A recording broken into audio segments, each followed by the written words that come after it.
Most people think they know Dirty Dancing, the sizzling romance, the unforgettable music, the iconic lift. But what if everything you remember about this classic film is just the surface of a much deeper, messier, and more human story? Behind the polished dance sequences and electric chemistry was a production teetering on the edge of collapse. Imagine two lead actors, Patrick Swayze and Jennifer Grey, locked in a real-life tug-of-war, carrying unresolved tension from a previous film into every intense glance and dramatic step. That chemistry you loved, it wasn't just acting, it was friction turned into fire, and it almost shut the whole movie down. Sometimes what makes a film iconic isn't the lines that were carefully scripted, but the ones that slipped out in the moment. Dirty Dancing is filled with this kind of accidental brilliance, spontaneous choices that somehow struck gold. Take the unforgettable Loverboy scene in Johnny's cabin, where Johnny slowly runs his hand down Baby's arm. The giggle that breaks the tension, that wasn't in the script. Jennifer Grey couldn't stop laughing, ruining take after take, while Patrick Swayze grew visibly irritated. But the director kept the footage,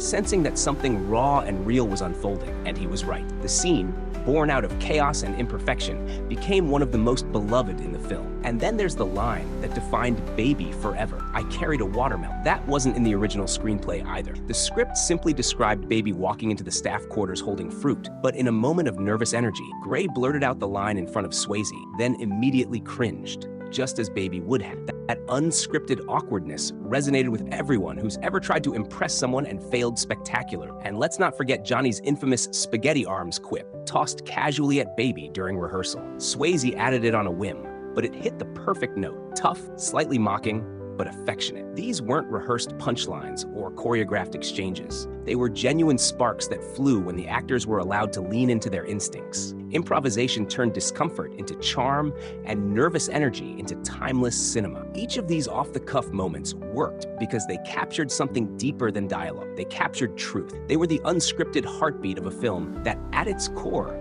was about people learning to be real with each other. It's almost impossible to imagine Dirty Dancing without Patrick Swayze's smoldering presence or Jennifer Grey's wide-eyed transformation. But the truth is, the casting could have gone in an entirely different direction. When producers first envisioned the role of Johnny Castle, Patrick Swayze wasn't even on the radar. Instead, they pursued Billy Zane, whose dark good looks matched the character's brooding charm. There was just one glaring problem. Zane couldn't dance. That alone cost him the part. Val Kilmer was next in line, but he passed, sensing the role wasn't for him. And then Swayze stepped. With a ballet background, natural charisma, and a quiet, rugged intensity, he redefined what Johnny Castle could be. It wasn't just about moves. It was about emotion, control, and vulnerability. Once he was paired with Jennifer Grey, the dynamic was instant, though not without tension. Grey herself nearly didn't make the cut. At 26, she was considered too old to convincingly play a 17-year-old, and the studio flirted with casting rising stars like Sarah Jessica Parker and Winona Ryder. But during her screen test with Swayze, something clicked. Their chemistry wasn't rehearsed or polished. It was electric, imperfect, and completely authentic. That kind of connection couldn't be faked, and it became the pulse of the entire film. The height of that emotional build comes in the movie's final scene, the legendary lift. It's a moment that feels like pure cinematic magic. Baby runs into Johnny's arms, takes flight, and lands in a perfect lift as the crowd cheers and the music soars. But behind the curtain, the reality was far less glamorous. Jennifer Grey was terrified. She'd avoided rehearsing it throughout filming, and when the cameras rolled, it was her very first real attempt. The look of fear on her face just before the jump, that wasn't acting, nor was the rush of joy and relief when she landed safely in Swayze's arms. Meanwhile, Patrick Swayze was in agony. He had a chronic knee injury from years of dance and stunt work, and every lift, every spin, every pounding step was an act of sheer willpower, but he never let it show. In that final scene, you're watching two people completely in the moment, one battling fear, the other battling pain, and somehow creating one of the most unforgettable images in film history. Just as raw and real was the famous lake scene, where Johnny and Baby practiced the lift in water so calm it looks like glass. But it wasn't serenity, it was survival. The lake, nestled in the Blue Ridge Mountains, was bone-chillingly cold. So cold, in fact, that their lips turned blue and their bodies trembled between takes. Yet there were no stunt doubles, no body doubles, just Swayze and Grey, slipping in mud, trying to stay afloat, and trusting each other despite the physical discomfort. Grey has since said it was one of the hardest scenes to shoot, not just because of the cold, but because of the awkward terrain. The lake's bottom was slimy and uneven, making it almost impossible to maintain balance. And Swayze, already dealing with his knee, had to fight the resistance of the water and the mud while repeatedly hoisting Grey over his head. The scene may look romantic, but it was a grueling physical feat that tested both actors' endurance and commitment. All of this, the casting risks, the physical pain, the real fear, might have amounted to nothing. Dirty Dancing wasn't a sure thing. In fact, it was nearly a failure. With a tiny $6 million budget, the film was shot on a breakneck schedule, forcing cast and crew to work 12-hour days, 6 days a week. Everyone was exhausted. The original script was darker, more dramatic, and had to be rewritten mid-production to lighten the tone and focus on the love story. Still, the atmosphere on set was tense. Tempers flared, emotions ran high. When the film was finally completed and screened for test audiences, the response was dismal. Executives panicked. There was talk of shelving the project completely or dumping it straight to VHS. But then something miraculous happened. People started talking. Word of mouth spread like wildfire. Audiences saw something the studio didn't. A story about courage, passion, rebellion, and self-discovery, all wrapped in killer dance moves and unforgettable music. The film slowly gained momentum, and by the end of its run, it had grossed over $214 million worldwide. That's more than 35 times its budget. A success story no one saw coming. What made Dirty Dancing resonate wasn't just the performances or the choreography. It was the honesty, the stumbles, the imperfection. It was watching two people push past personal fears, creative conflicts, and physical limitations to create something bigger than either of them. The film's legacy was never meant to exist. It was forged, if frame by frame, out of frustration, risk, and blind faith in something worth fighting for. And that's what makes it so unforgettable. Nobody puts baby in a corner. 7 words that have echoed through pop culture for decades, stitched into t-shirts, referenced in speeches, and quoted by fans who weren't even born when Dirty Dancing hit theaters. But here's the twist. Patrick Swayze hated it. He thought the line was clunky, unnatural, and borderline embarrassing. In fact, he lobbied to have it cut, convinced it would come off as melodramatic. The crew debated it, but ultimately, the director asked him to deliver it just once. And that one take changed everything. What could have been dismissed as a throwaway moment became a cinematic mic. The moment Johnny Castle literally stepped out of the shadows to reclaim not just baby's dignity, but their place in the story. The delivery, soft yet powerful, with just the right edge of rebellion, turned the line into a mantra for anyone who's ever felt overlooked, underestimated, or sidelined. Ironically, the line Swayze wanted to ditch ended up defining the entire film. That authenticity, the sense that Dirty Dancing was speaking to something personal, was no accident. Much of it came from the lived experiences of screenwriter Eleanor Bergstein, who infused the script with details pulled straight from her own life. She too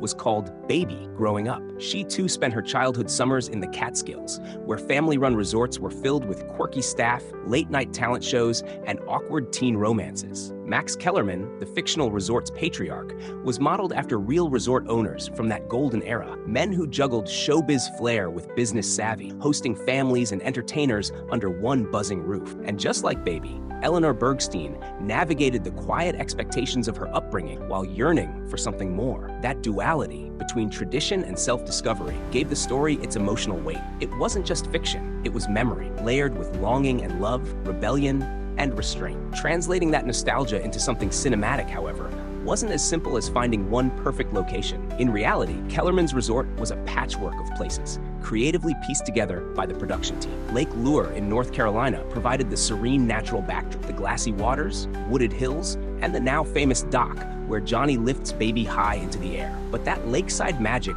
only told part of the story. The film's vibrant dance scenes, including the finale, were shot in a humble gymnasium in Asheville. The crew transformed it into a pulse-pounding dance hall with clever lighting, mirrors, and real dancers packed shoulder to shoulder. Even the waterfall, where Johnny and Baby share an intimate escape from the world, wasn't nature's creation. It was man-made for the film, designed to reflect the dreamlike quality of their connection. These spaces, though separate and unglamorous in real life, were stitched together so seamlessly that they became a single, living world. Kellerman's felt real because every frame was filled with intention, with nostalgia, movement, and emotional truth. With such a beloved legacy, it was inevitable that Hollywood would attempt a sequel. But when Dirty Dancing Havana Nights premiered in 2004, it quickly became clear that lightning doesn't always strike twice. The sequel was set in 1950s Cuba and followed a new couple with a fresh backdrop and a politically charged storyline. On paper, it had potential. In practice, it fell flat. Why? Because it missed the heart. The film lacked the original cast,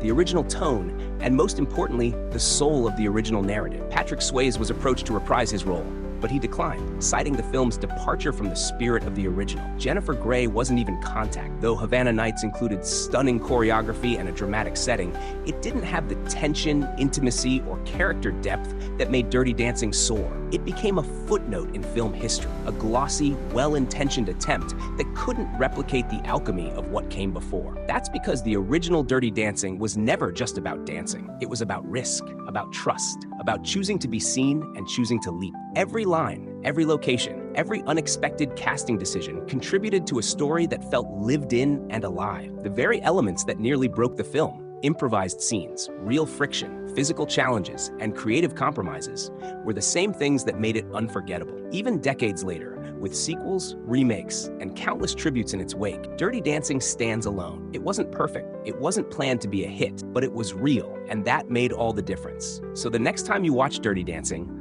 look a little closer. Behind every line, every glance, and every step is a story of risk, grit, and raw emotion. It wasn't just a film about dance. It was about choosing to leap when everything in you says to stay grounded. And maybe that's why it still resonates. Because somewhere in all of us, there's a baby learning to trust, a Johnny fighting to be seen, and a story that deserves its moment in the spotlight. If you loved uncovering these behind-the-scenes secrets as much as we love telling them, don't forget to like this video, subscribe for more nostalgic deep dives, and drop a comment below. What's your favorite scene from Dirty Dancing? And did any of these revelations surprise you? Until next time, keep dancing like nobody's watching.